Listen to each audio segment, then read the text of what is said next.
Hi, how are you today? This is Genny, and we're back to the series from MVP to Series A, all the steps we need. Last time we did get your funding right, and this time we're going to do about getting your team right. Next step after funding is the team, and this is one of the most essential parts of building your startup to the path of Series A. What do you need in your team? So you're gonna figure out what are the different departments that you need for your company. So there'll be you, the co-founder, and other co-founders.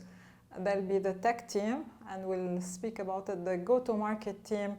In our case, we also needed a content team, but whatever your product is, you have to figure out that department, and of course, the admin. For the tech team, it really depends, every company what they need. In our case, we needed at least the project manager, 3 full stack developers, the QA, the quality assurance person, and the DevOps. And we also needed the UX guy. And the go-to-market, depending if you're B2C or B2B, if it's B2B, so you need 1 or 2 business development people, and for your B2C, the minimum you need would be a designer, an SEO, and a growth hacker, and someone to put the marketing strategy. So now you've identified the different positions that you need, and you went on interviewing and recruiting. The most important thing when you find these people to work with is the contract. And in the contract, you need to establish 3 things. 1, their responsibility. If they don't understand their responsibilities and what they're supposed to do, they wouldn't know what to do. And second is their KPIs on a timeline. So it could be a 6-month KPIs if you have visibility for 6 months, or 1-year KPIs if you have a visibility for 1 year, and these have to be very clear. And last, how much they get paid, and if they have equity or they don't have equity. Now, how do you figure out the equity you're gonna give them? One of the things we do is give them a cliff of 6 months, sometimes it's 3 months, meaning that their equity is not kicked to them before that period, which is the time of you getting to know each other and working together and getting to know if you get along, etc.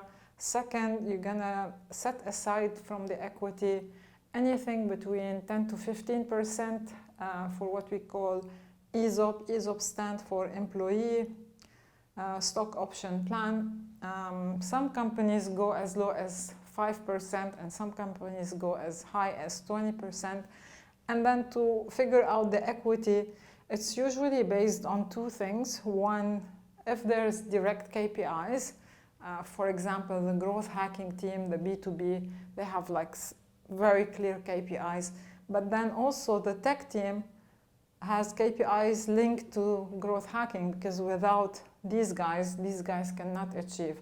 So you can figure out direct and indirect KPIs, or in terms of development for the tech team, what do they need to develop during this year.